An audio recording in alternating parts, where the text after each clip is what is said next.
নমস্কার, শুভ মধ্যাহ্ন। চলে এসেছি একটা রেসিপি নিয়ে। আজকে আমি টমেটোর চাটনি করছি, তবে একটু অন্যরকমভাবে। দেখুন কিভাবে করছি। প্রথমে কড়াতে একটু সর্ষে দিয়ে দিলাম।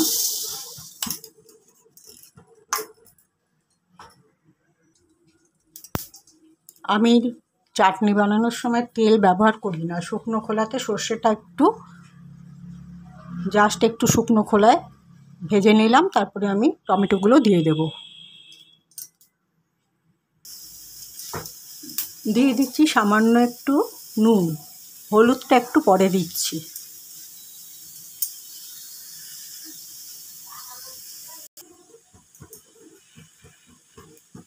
দিয়ে দিচ্ছি 1 বাটি জল টমেটোটা সেদ্ধ হওয়ার জন্য।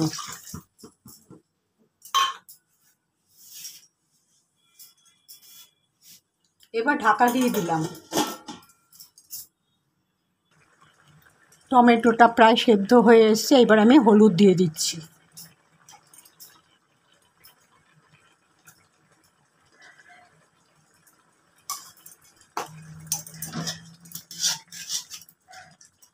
টমেটোর গায়ে যে চোকলাগুলো থাকে সেগুলোকে আমি সব ছাড়িয়ে নিয়েছি। দেখুন, আর 2-1টা চোকলা এখনও আছে, এগুলোকে এখন এক এক করে ছাড়িয়ে নেব। এই যে এতগুলো চোকলা হয়েছে, আমি সবগুলো চোকলা টমেটো ছাড়িয়ে নিলাম। এগুলো তো আমরা খাবার সময় সাধারণত ফেলেই দেই, আননেসেসারি। এটার মধ্যে চিনিটাকে দেব না, তাই আগে চোকলাগুলো ফেলেও দিলাম। এখন আমি চিনি দেব। এখানে আমার 6খানা টমেটো আছে। 6খানা টমেটোতে আমি এতটা পরিমাণ চিনি ঢেলে দিলাম।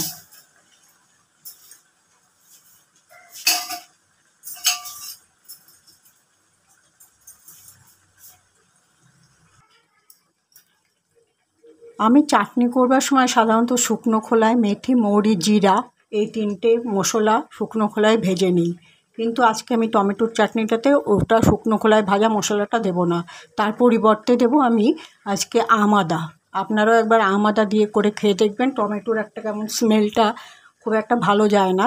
আদা দিলেই ওই কেমন একটা জংলা জংলা গন্ধ থাকে টমেটোর, সেই আদা দিলে সেই গন্ধটা একেবারে কেটে যায়। আমি আদা দিয়ে টমেটোর চাটনি করি, কখনো কখনো করি ওই গুঁড়ো মশলাটাও দেই, কিন্তু আজকে আমি আদা দিয়ে করছি। আপনারা একবার আদা দিয়ে করে খেয়ে দেখবেন, ভীষণ ভালো লাগে। এই পরিমাণ আদা আমি কুড়িয়ে গ্রেট করে নিলাম। এই যে এখানে 2খানা আদা আছে, এরকম সাইজের, এরকম সাইজের 2টো আদা আছে।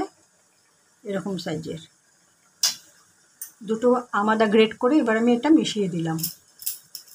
আপনারা টমেটোর চাটনি একবার আদা করে খেয়ে দেখবেন, ভীষণ ভালো লাগে। এবারে দিয়ে দিচ্ছি একটা গোটা কাঁচা লঙ্কা। আমার টমেটোর চাটনি তৈরি করা হয়ে গেছে। আপনারা অবশ্যই একবার আদা দিয়ে করে খেয়ে দেখবেন, খুব ভালো লাগবে। আমি গ্যাস নিভিয়ে দিলাম, একটু স্ট্যান্ডিং টাইমে রেখে তারপরে আমি ফিরে আসছি।